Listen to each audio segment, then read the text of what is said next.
মৃত্যুদণ্ড প্রাপ্ত এক জেল পালানো আসামিকে ধরতে যখন ব্যর্থ হয় সমস্ত এজেন্সি এবং এফবিআই, তখন একটা ছোট শহরের পুলিশ দল কিভাবে এই দাগি আসামির পথের কাঁটা হয়ে ওঠে সেটা আজকের গল্পে আমরা দেখব। পুলিশ বনাম চোরের এই লড়াই আপনাদের অনেক রোমাঞ্চ দেবে, তাই ভিডিওটি শেষ পর্যন্ত দেখার অনুরোধ রইল। তো চলুন আর কথা না বাড়িয়ে শুরু করা যাক। সিনেমার শুরুতে আমরা একজন পুলিশ অফিসারকে দেখতে পাই যে তার মিল এনজয় করছে। হঠাৎ তার রেডিওতে একটা সিগন্যাল আসে। সে বুঝতে পারে তার মাথার ওপর দিয়ে কিছু একটা উড়ে যাচ্ছে, কিন্তু লাইট অফ থাকার কারণে সে বিষয়টা স্পষ্ট বুঝতে পারে না। এরপর সিন শিফট হয় আর আমরা আমেরিকার সামাস্টন শহরের পুলিশ বিভাগের শারিফ রে ওয়েন্সকে দেখতে পাই। রে এখানে সমস্ত আইন কানুন রক্ষার দায়িত্বে রয়েছে। এই শহরটা একদমই আমেরিকা আর মেক্সিকো বর্ডারের পাশেই রয়েছে, অর্থাৎ রেকে এখানে সব সময় সতর্ক থাকতে হয়। আজ এই শহরে একটা কার রেসিং কম্পিটিশন ছিল। আমরা দেখতে পাই রের সাথে সবার বেশ ভালো সম্পর্ক রয়েছে। সে এখন একটা রেস্টুরেন্টে ব্রেকফাস্ট করতে আসে। এখানে কম বেশি সবাই তার পরিচিত। হঠাৎ রের কানে কিছু সন্দেহজনক আওয়াজ আসে। আসলে এখানে দুজন ব্যক্তি গোপনে কিছু একটা আলোচনা করছিল। রে তাদের উদ্দেশ্য করে বলে, তোমাদের ব্যবসা কেমন চলছে? শুনলাম কদিনেই তোমরা অনেক টাকা উপার্জন করেছো। তাদের একজন বলে, আমরা গাড়ির বিভিন্ন পার্টসের একটা নতুন দোকান দিয়েছি, কাল বিকেলেই আপনার কাছে কাগজপত্র পৌঁছে যাবে। এই বলে তারা ওয়েটারকে বেশ কিছু টাকা টিপও দেয়। তাদের আচরণে রের বিশেষ সন্দেহ হয়, তাই পিছনে গিয়ে সে তাদের গাড়ির নাম্বারটা নোট করে নেয়। এরপর আমরা লুইস নামের একজন লোককে দেখতে পাই যে এখানে শুটিং প্র্যাকটিস করছে। লুইস এই শহরের একজন লাইসেন্সপ্রাপ্ত অস্ত্র ব্যবসায়ী, তবে সে অনেক মজাদার ব্যক্তি ছিল, মানে অনেকটা ফানি টাইপের। লুইসের অনেক দিনের ইচ্ছে রের সাথে কোনো মিশনে কাজ করার, কিন্তু রে তার ফানি স্বভাবের জন্য তাকে কখনো নিজের কাজের সাথে জড়াতো না। তবে তার সাথে রের বন্ধুত্বের মতো সম্পর্ক ছিল। আমরা রেকেও এই স্থানেই দেখতে পাই। সে তার দুজন সহকারীকে বকাবকি করে, কারণ তারা এখানে লুইসের সাথে টাইম পাস করছিল। এদের মধ্যে একজনের নাম জেরি। রে জেরিকে জানায় দুজন ট্রাক নিয়ে শহরে প্রবেশ করেছে। আমাকে দেখে তারা অদ্ভুত ব্যবহার করছিল। তাদের গাড়ির নাম্বারটা নাও আর সমস্ত গতিবিধির ওপর নজর রাখো। অন্যদিকে আমরা বিশাল ট্রাকটিকে দেখতে পাই, যার ব্যাপারে রে বলছিল। সেই দুজন লোক তাদের আরও কিছু সাথীর সাথে একটা ফাঁকা জমিতে এসে দাঁড়ায়। তাদের লিডার বুরেলের কথাবার্তায় বোঝা যাচ্ছিল তারা এখানে একজন কৃষকের জমি দখল করতে এসছে। তবে এই জমির মালিক এসে বুরেলকে এখনই তার প্রপার্টির বাইরে যেতে বলে। বুরেল তাকে বোঝানোর চেষ্টা করে যে তারা তো তাদের টিভি প্রোগ্রামের জন্য এখানে শুটিং করতে এসছে, কিন্তু এই বৃদ্ধ বুরেলের স্বভাব আগে থেকেই জানতো। সে কিছুতেই রাজি না হয়ে বুরেলের দিকে বন্দুক লক্ষ্য করে, কিন্তু তার আগেই বুরেলের এক সাথীর গুলিতে এই বৃদ্ধর মৃত্যু ঘটে। এরপর আমরা রের পুলিশ স্টেশন দেখতে পাই, যেখানে ফ্র্যাঙ্ক নামের আরেকজন অফিসার লক আপে বন্দী ছিল। আসলে ফ্র্যাঙ্ক পুলিশ হলেও নিজের মর্জি মতো কাজ করে, রের কথা শোনে না, তাই রে তাকে জেলেই বন্ধ করে রাখার আদেশ দিয়েছে। ফ্র্যাঙ্ক আবার জেরির অনেক ভালো বন্ধু ছিল। অন্যদিকে আমরা রেকে নিজের বিয়ার এনজয় করতে দেখি। জেরি এসে তাকে জানায় যে গাড়ির নাম্বারটা সে চেক করেছে, গাড়িটা বুরেল নামের এক ব্যক্তির, আর তার এখনো পর্যন্ত কোনো ক্রিমিনাল রেকর্ড নেই। জেরি আরও বলে যে সে জীবনে বড় কিছু করতে চায়। এইভাবে বসে বসে তার আর ভালো লাগছে না। এদিকে আমরা লস ভেগাস শহরের এফবিআই হেডকোয়ার্টারের জনকে দেখতে পাই। জন সকল এফবিআই এজেন্টদের জানায় আজ আমরা কুখ্যাত অপরাধী গ্যাব্রিয়েল কর্টেজকে মৃত্যুদণ্ড দেওয়ার জন্য জেলে নিয়ে যেতে চলেছি। যেহেতু সে মাফিয়ার ডন ছিল, তাই হতেই পারে তার সঙ্গীরা তাকে বাঁচানোর চেষ্টা করবে। ফলে আমাদের সিকিউরিটিকে আরও মজবুত করতে হবে, সবাইকে সতর্ক থাকতে হবে। এবার আমরা এই আসামিকে দেখতে পাই, যার নাম কর্টেজ। এফবিআই এজেন্টরা তাকে গাড়িতে তুলে সেই জেলের উদ্দেশ্যে রওনা দিচ্ছে। কর্টেজের গাড়ির চারিপাশে এত সিকিউরিটি দেখে মনে হয় যেন কোনো প্রেসিডেন্টকে নিয়ে যাওয়া হচ্ছে।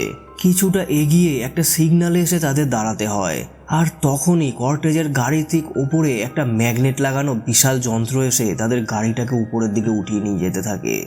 এফবিআইরা সবাই বাইরে বেরিয়ে গাড়িটাকে আটকানোর চেষ্টা করে, কিন্তু মেশিনের উপরে থাকা কর্টেজের লোক অনবরত ফায়ারিং শুরু করে। অন্যদিকে জন তার টিম নিয়ে বিল্ডিংটার ছাদে যাওয়ার চেষ্টা করে, তবে তাতে বিশেষ লাভ হয় না, কারণ কর্টেজের লোকেরা তাকে গাড়ি থেকে নামিয়ে একটু দেরি না করে একটা তার বেয়ে পাশের বিল্ডিংয়ে চলে যায়। অর্থাৎ তারা আগে থেকেই সবটা প্ল্যান করে রেখেছিল। জন বুঝতে পারে কর্টেজ তাদের নাগালের বাইরে চলে গেছে, তাই সে শহরের সব রাস্তাঘাটে নাকাবন্দি লাগিয়ে দেয়। অন্যদিকে কর্টেজ এখানে ড্রেস চেঞ্জ করে তার লোকেদের সাথে পালানোর চেষ্টা করছে। তখনই তার সামনে দুজন অফিসার চলে আসে, কিন্তু কর্টেজ থামে না। প্রথমে গাড়ির ধাক্কায় একজন অফিসারকে সে আহত করে এবং তারপর তাকে শ্যুট করে দেয়। তবে আরেকজনকে সে মারে না, তাকে সে অপহরণ করার প্ল্যান করে নেয়। আর এই ফিমেল অফিসারের নাম ছিল লিচা।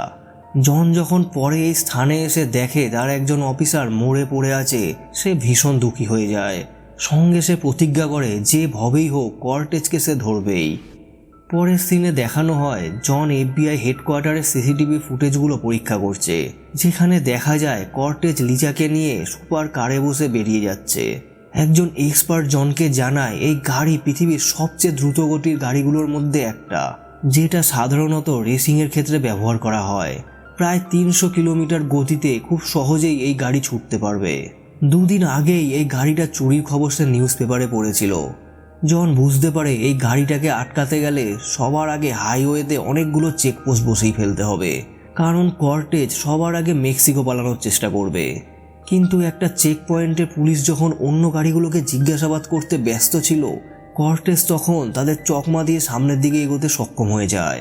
পুলিশের গাড়িও তার পিছু করে, কিন্তু কর্টেজের গাড়ির গতি ধারে কাছেও তারা ঘেঁষতে পারে না এবং কয়েক কিলোমিটার পিছনে পুলিশকে ফেলে কর্টেজ নিজের গন্তব্যের দিকে এগোতে থাকে। ওদিকে কন্ট্রোল রুম থেকে এই সব খবর পেয়ে জন অনেক আপসেট হয়ে যায়। তবে সে শিওর হয়ে গেছিল কোন রুট দিয়ে কর্টেজ মেক্সিকো যাচ্ছে, তাই সে একটা পুলিশ স্টেশনে ফোন করে পুরো রোড ব্লক করে দেয়। অন্যদিকে রের কাছে এই সময় একটা ফোন আসে। ফোন সেই রেস্টুরেন্ট থেকে আসছিল যেখানে রে রোজ ব্রেকফাস্ট করত। এখানকার স্টাফ রেকে জানায় মিস্টার পার্সন আজ দুধ ডেলিভার করতে আসেনি। যেহেতু সে অনেক বয়স্ক ছিল তাই তাকে নিয়ে সবার চিন্তা হয়। রে তার সহকারী সারা এবং জেরিকে মিস্টার পার্সনের বাড়িতে খোঁজ নিতে পাঠায়। তারা এসে দেখে পার্সনের মৃতদেহ ঘরের মধ্যে পড়ে আছে। পার্সন সেই ব্যক্তিই ছিল যাকে বুডেলের লোক গুলি করে হত্যা করেছিল। রে খবর পেয়ে দ্রুত এই স্থানে আসে। আশেপাশে পরীক্ষা করে আর রক্তের দাগ দেখে রে বুঝতে পারে মিস্টার পার্সনকে বাড়ির বাইরেই গুলি করা হয়েছে। এদিকে কর্টেজকে দেখানো হয় যে বুঝতে পারে তার যাওয়ার রাস্তা জন সম্পূর্ণ ব্লক করে দিয়েছে। সে তার লোকেদের অর্ডার দেয় পিছন দিক থেকে এসে তার রাস্তা ফাঁকা করতে। আর অর্ডার পেয়ে কর্টেজের লোকেরা পুলিশের ওপর তুমুল গুলিবর্ষণ করতে শুরু করে। তাদের কাছে ছিল আধুনিক অটো রাইফেলস, যার মোকাবিলা পুলিশ করতে পারে না। আর কর্টেজের রাস্তা পুরো ক্লিয়ার হয়ে যায়। কর্টেজের পিছু করতে থাকা একটা হেলিকপ্টার থেকে জন খবর পায় এই চেকপোস্টের সমস্ত অফিসারকে হত্যা করা হয়েছে। আর কর্টেজ এখন কোথায় রয়েছে সেটা কেউ জানে না। তবে জন এখনো হার মানে না। সে জানতো একবার কর্টেজ যদি বর্ডার পেরিয়ে মেক্সিকো পৌঁছে যায় তাহলে আর কোনোদিনও তার নাগাল পাওয়া যাবে না। সে আবার কর্টেজের গাড়ির রুট স্টাডি করতে বসে যায়। সে দেখে লাস্ট কর্টেজকে তারা যে রাস্তায় দেখেছে সেই রাস্তা সোজা সামাস্টন শহরের দিকে যাচ্ছে। অর্থাৎ সে হাইওয়ে দিয়ে না গিয়ে সেই শহরের পথ ধরে মেক্সিকো পালাবে। যেহেতু সামাস্টন শহরের সুরক্ষার দায়িত্বে রে ছিল, তাই সে তাকে ফোন করে সব জানায়।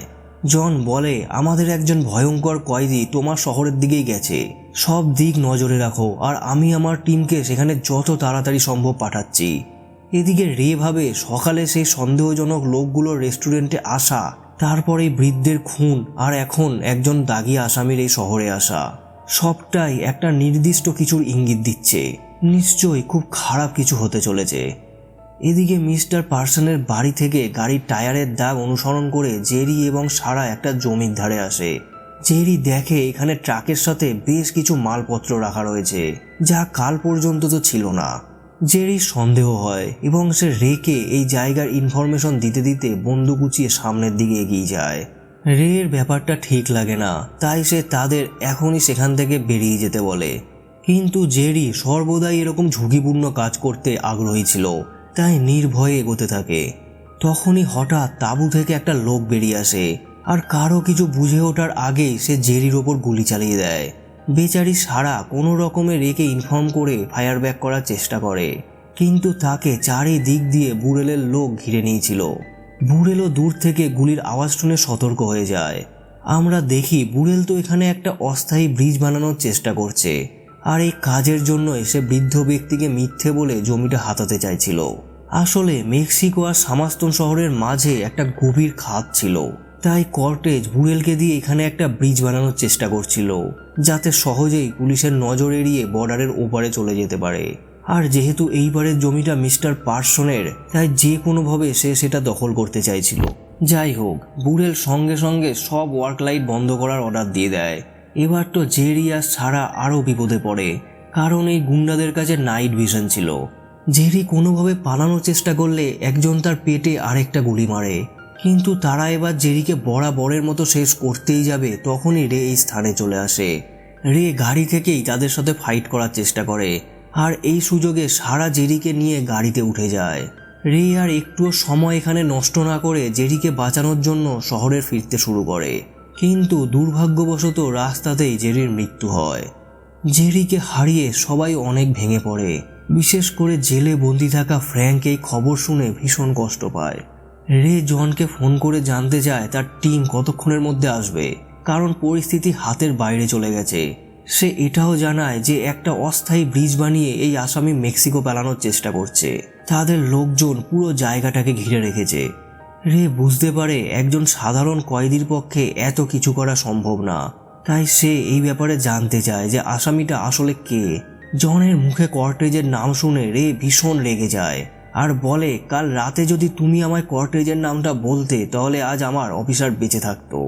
জন তার টিমকে নির্দেশ দেয় রাস্তায় যদি কোনো রকম ছোট ব্রিজ তাদের চোখে পড়ে তা উড়িয়ে দিতে, কিন্তু জনের টিমের পিছনেই ছিল কর্টেজের গাড়ি। সে তার স্পোর্টস কার দিয়ে একটা গাড়িকে পিছন থেকে ধাক্কা মেরে ক্র্যাশ করিয়ে দেয়। কর্টেজ এই ব্যাপারগুলো ভীষণ এনজয় করছিল, আর রিচাকে দেখে তো মনে হচ্ছিল তাকে কিডন্যাপ করা হয়নি, বরং সে তো কর্টেজের সাথে হানিমুনে যাচ্ছে। জনও এই ব্যাপারটা আন্দাজ করতে পারছিল, কারণ কর্টেজকে যে কোনো জেলে স্থানান্তর করা হচ্ছে সেটা একদমই গোপন ছিল, আর এখন সব চেক পয়েন্টের ব্যাপারে কর্টেজ আগে থেকে সতর্ক হয়ে যাচ্ছে। সিসিটিভি ভালো করে পরীক্ষা করে জন দেখতে পায় কিডন্যাপের সময় রিচা যদি চাইতো পালাতে পারত, কিন্তু সে সহজেই কর্টেজের কাছে ধরা দিয়ে তার গাড়িতে গিয়ে বসে, আর এখন সেও কর্টেজের সাথে মেক্সিকোতে যাচ্ছে। নিজের টিমেরই একজনকে এরকম বিশ্বাসঘাতকতা করতে দেখে জন অনেক দুঃখ পায়, কারণ ব্যাপারটা শুধু কর্টেজের পালানোর ছিল না, তার জন্য অনেক অফিসার নিজের প্রাণ হারিয়েছে। এদিকে থানায় রে সবাইকে জানিয়ে দেয় কোনো অবস্থাতেই আমরা এই ক্রিমিনালকে বর্ডার পার করতে দেব না, আমাদের শহর পেরোনোর আগেই ওকে আমরা ধরব। রের কথা শুনে সবাই একটু ভয় পেয়ে যায়, কারণ কর্টেজ আর তার লোকেদের সাথে লড়ার জন্য তাদের কাছে যথেষ্ট সাপোর্ট বা অস্ত্রশস্ত্র ছিল না। কিন্তু রে তাদেরকে বলে, তোমরা কি ভুলে গেছো জেরিকে ওরা কিভাবে মেরেছে? ওর মৃত্যুকে আমি বেকার যেতে দেব না। মাইক এ ব্যাপারে রাজি হয়ে যায়, আর তারা ফ্র্যাঙ্ককেও মুক্ত করে দিয়েছিল, কারণ এমনিতেই তাদের লোক সংখ্যা অনেক কম, আর ফ্র্যাঙ্ক জেরির অনেক ভালো বন্ধু ছিল। তবে এখনও একটা সমস্যা ছিল, তাদের কাছে কোনো আধুনিক হাতিয়ার নেই যা দিয়ে অত লোকের মোকাবিলা করা যেতে পারে। রে বলে, আমি এই সমস্যার সমাধান করে দিচ্ছি। এরপর তারা সেই অস্ত্র ব্যবসায়ী লুইসের কাছে যায়। রে বলে, তোমার তো অনেক দিনের ইচ্ছে আমার সাথে কোনো মিশনে কাজ করার, চলো আমি আজ সেই ইচ্ছে তোমার পূরণ করে দিচ্ছি। কর্টেজের নাম তো নিশ্চয়ই শুনেছ, ও এই শহরে আসছে যাকে আমাদের ধরতেই হবে, তাই আমার অনেক উন্নত মানের আর আধুনিক বন্দুক চাই। রের কথা শুনে তো লুইস আনন্দে ফেটে পড়ে, সে তো কবে থেকে এরকমটাই চাইছিল। তারা প্রয়োজন মতো সমস্ত অস্ত্র ব্যাগে পুরে নেয়, আর এখানে একটা মেশিন গানও ছিল। আর সারা যখন লুইসকে একটা স্নাইপার গানের ব্যবস্থা করে দেয়, রে বলে তাদের আরও গাড়ি লাগবে যাতে রাস্তাগুলো ব্লক করা যেতে পারে, কারণ সেই ব্রিজ অবধি যেতে গেলে কর্টেজকে সামাস্টন শহরের উপর দিয়ে যেতে হবে। প্ল্যান মতো মাইক সমস্ত রাস্তা ব্লক করে দেয়। অন্যদিকে জনকে দেখানো হয় জন তার সহকর্মীদের নিয়ে সামাস্তনের উদ্দেশ্যে রওনা হচ্ছে। যেতে যেতে তারা স্যাটেলাইট ইমেজ দেখে, যেখানে সত্যি মেক্সিকো আর সামাস্টনের মাঝে একটা ব্রিজ দেখা যাচ্ছিল। জন বুঝতে পারে রে মিথ্যে বলেনি। বুড়েলো এবার তার লোকেদের নিয়ে শহরের ভিতর চলে এসেছিল। সামনে ব্লকেজ দেখে তারা গাড়ি থেকে নামে। এখানে একটা গাড়ির পিছনেই মাইক লুকিয়েছিল। সামনে বন্দুকধারী এত গুন্ডা দেখে মাইকের তো অবস্থা খারাপ হয়ে যায়। ওদিকে মাইকের টুপির অংশ দেখতে পেয়ে বুড়েল তাকে বাইরে আসতে বলে, কিন্তু মাইক কোনো সাড়া শব্দ করে না। এরপর তার দলবল মিলে মাইকের উপর তুমুল গুলিবর্ষণ শুরু করে। একজন তো আরপিজি নিয়ে মাইকের সামনের গাড়িতে ফায়ার করে। সবাই ভাবে মাইক হয়তো আর বেঁচে নেই, কিন্তু তখনই হঠাৎ ধোঁয়ার ভিতর থেকে ফায়ার করতে করতে বেরিয়ে আসে মাইক। আচমকা ফায়ারিংয়ে বুড়েলের 3 জন লোক সেখানেই মারা যায়। সব ঠিক চলছিল, তখনই বুড়েলের একজন স্নাইপার তাকে শ্যুট করে। সারা নিজের বন্দুক দিয়ে সেই লোককে তো মেরে দেয়, কিন্তু মাইক অনেক আহত হয়ে গেছিল। এমন সময় ফ্র্যাঙ্ক একটা স্কুল বাসে করে সেখানে আসে। বুড়েলেরও এবার ধৈর্যের বাঁধ ভেঙে গেছিল। সে তার লোকেদের নিয়ে বাসটির ওপর চারিদিক থেকে হামলা করে। অবশেষে বাসটি যখন দাঁড়ায়, তার ভিতর থেকে সেই বিশাল মেশিনগান নিয়ে বেরিয়ে আসে রে এবং লুইস।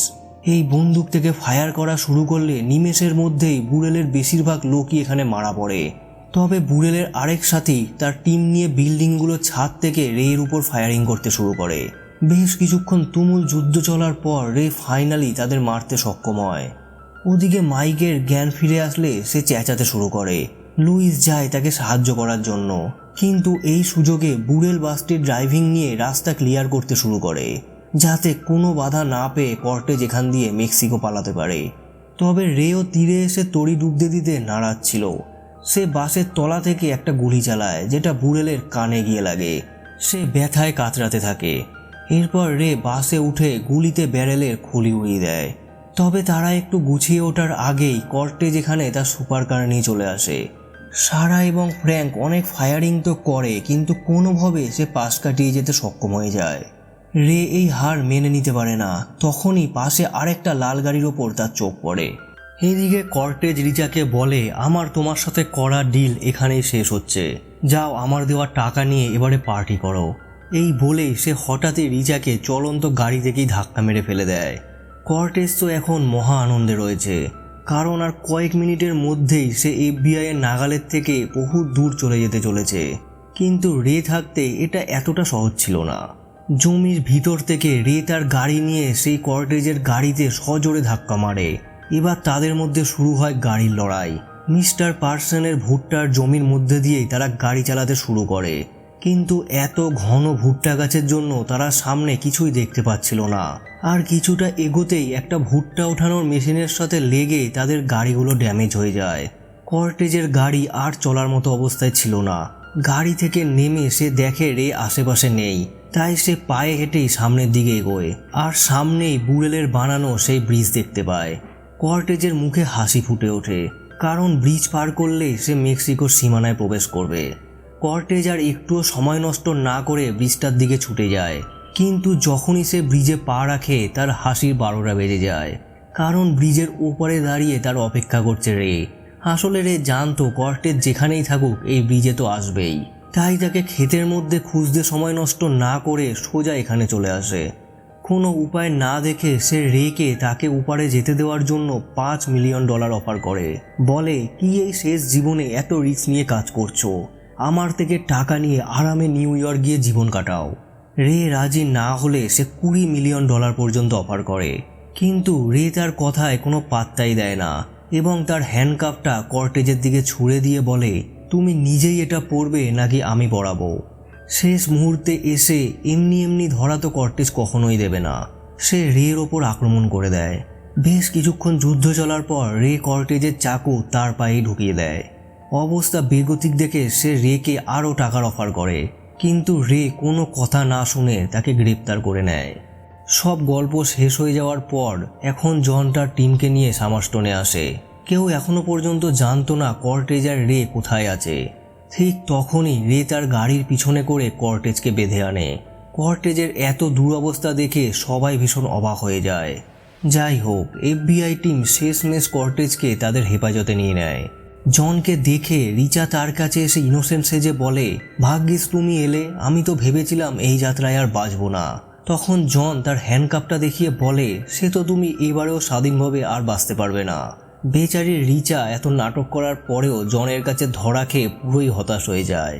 রে এর বাহাদুরিতা দেখে জন অনেক খুশি হয়ে গেছিল, তাই সে রেকে সব কিছুর জন্য ধন্যবাদ জানায়।